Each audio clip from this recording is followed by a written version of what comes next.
Are you a professional who dreams of getting a job at the UN, but you don't know exactly where to start? In this video, I'm going to give you a step-by-step guide that you can follow to land your first job at the United Nations.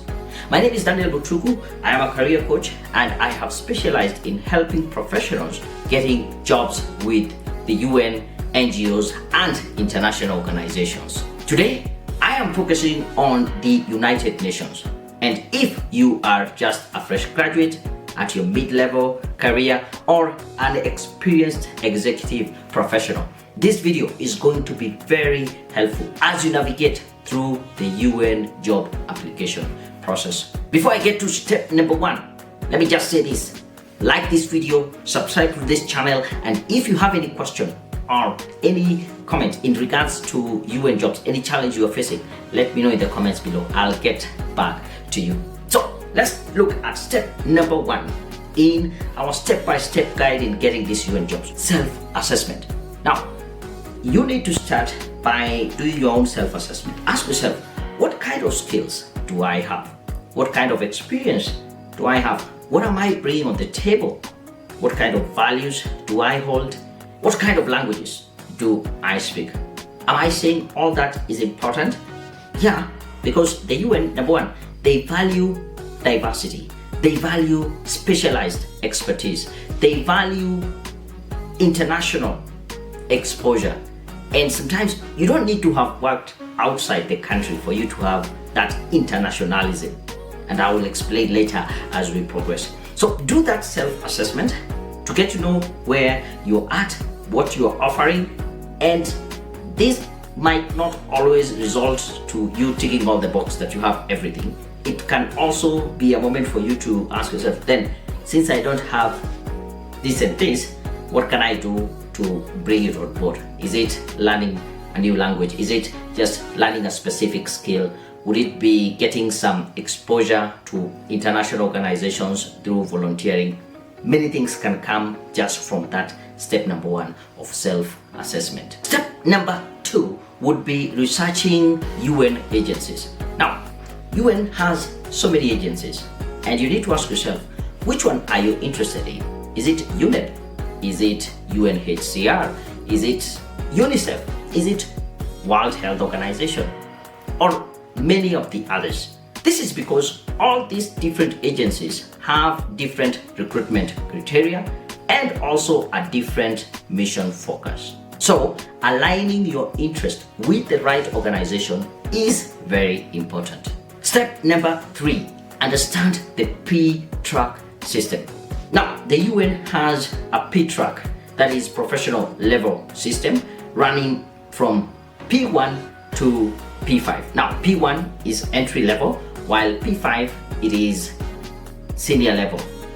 They also have different UN categories. You will see something like professional and higher category. These are the P1 to P5. They have national professional officers. They also have general service and related category.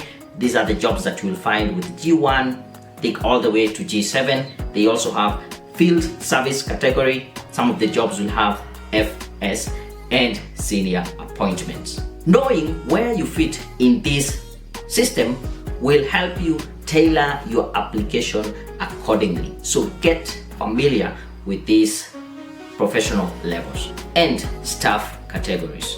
And that leads us to step number 4.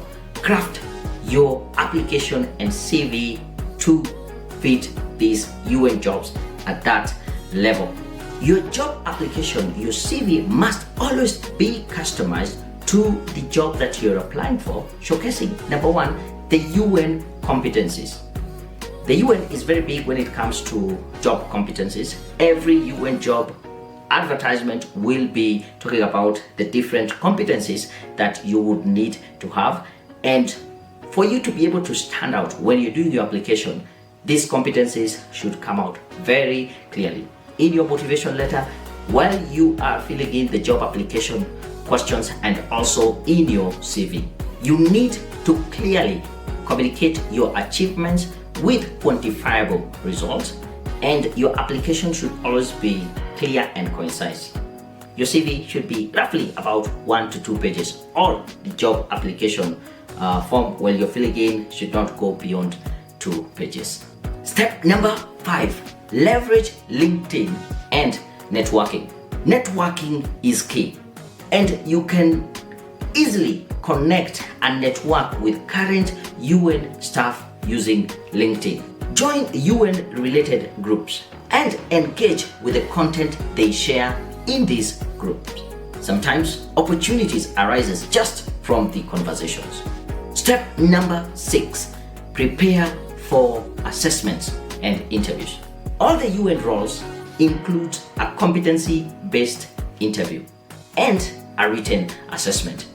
You need to always prepare. I've actually done another video on how you can prepare and answer questions in a UN competency-based interview, which should be somewhere in this video, or I'll link it in the description of this video.